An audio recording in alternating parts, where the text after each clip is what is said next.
video on this channel. So today I'm going to be discussing with you all 6 unconventional career opportunities for law students. Now the need to make this video arose from the fact that many of us had joined law school thinking that we'll be the best arguing counsel in the country, or we'll join a very fancy law firm and work there, etc.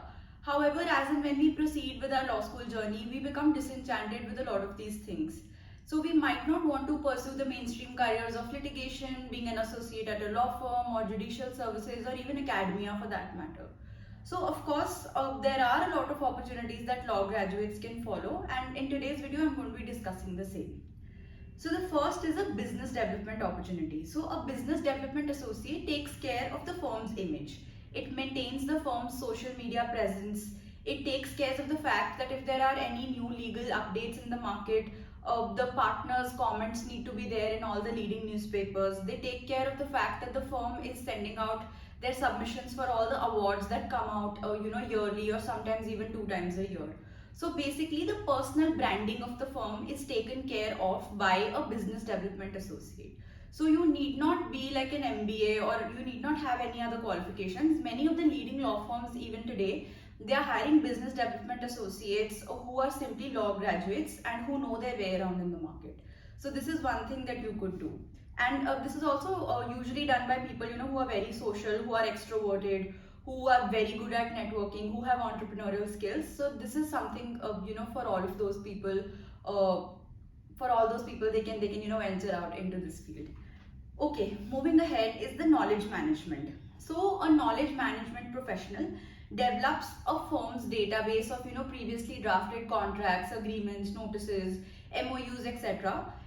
This is all for the fact that sometimes while drafting something, the associates or even senior people in the firm might need to refer to previously drafted contracts, etc. So these knowledge management people compile a database and make these documents readily available for usage and for reference. Also, they compile regular legal updates for all possible areas of law, and sometimes they even conduct independent research work for senior partners, for even associates at times. So this is also another very good opportunity for somebody who's interested in content development. Moving ahead is the third opportunity, which is legal design, and this is one of the most interesting opportunity I feel in this list of opportunities that I'm discussing today. So legal design is something when technology, design, and law, they come together, and there are solutions for people basis this. So legal design is used by law firms for themselves and for their clients. Now, 3 instances wherein I can give you how legal design is being used today is, firstly, say law firms would want to explain like complex agreements, contracts, or judgments, etc. to their clients. Now they can't send like a 100-pager document to a client who has no knowledge of the law whatsoever, right? So they would want to compile and compress that information in the form of graphs, infographics, flowcharts, etc. So that is one way in which legal design is being used. Secondly, a lot of the law firm processes these days are being automated using technology. 2 examples could be, many law firms have started using artificial intelligence for due diligencing in their corporate transactions. That is one. Secondly, many law firms, while generating their petitions or claim petitions, say for arbitration matters, they have software in which they need to just input information, and there's a ready petition, and there's a petition that's ready for them to file in the, in the tribunal or in the court, etc. So this is the second way in which, legal design is being used by law firms for themselves. And thirdly, sometimes to make their work easier, like there are database management systems wherein say they take care of the the stage at which the case has reached, or sometimes even to take care of the fact that which employee is working on which assignment, and that assignment has reached to which stage. A lot of softwares are being developed by the legal tech people. So this is also the third way in which legal design is being implemented. So somebody who's interested in art, somebody who's interested in technology and their interface with the law, of course, they can venture out into this area as well. Moving ahead, I have like 3 more opportunities, which is, first of all, fourth opportunity is IP management. So IP management professional has basically 2 tasks. First is to maintain a database of the IP that a particular company has, like what sort of trademarks, patents, copyrights, etc. do they own.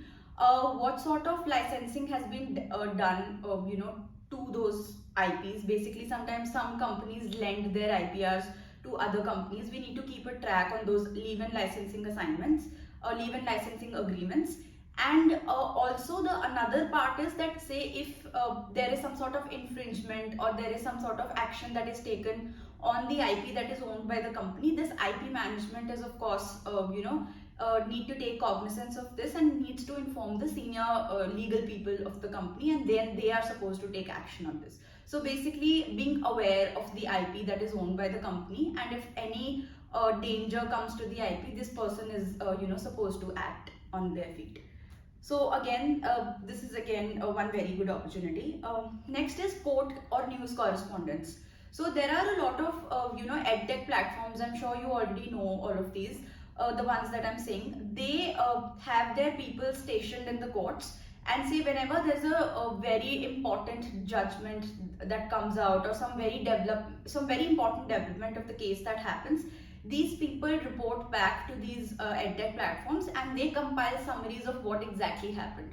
So somebody who's directly reporting whatever's happening in the court, or giving out very quick updates on, say, the laws that had been recently introduced, these people are called news correspondents, or court correspondents. So a lot of the organizations these days are recruiting these people, right? Okay, and the last is, I wouldn't say it's a part of the academia, but yes, it's similar to that. You can join edtech platforms. These platforms are in the process of creating a lot of legal courses these days. And for that purpose, they need people who can develop those courses, right?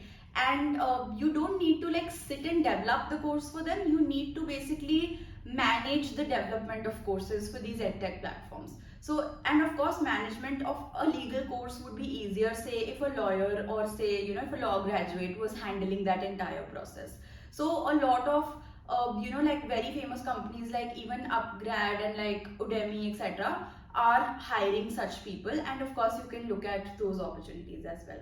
So I hope today's video, with that, I mean, we've come to the end of this video, and I hope today's video was a bit useful. And if you have any comments, if you have any doubts about it, you can please put them in the comments, or reach out to me on my Instagram channel, which is Career Solutions by Ashna Jain. And if you're looking for any sort of personal mentorship or guidance on resume drafting, cover letter drafting, or interview preparation, you can reach out to me on my email ID, which is given in the description below. And I will hopefully see you next week. And for any ideas of the videos on the coming weeks, you can again leave them in the comments or reach out to me directly. So with that, we've reached the end, and have a great day. I'll see you next time.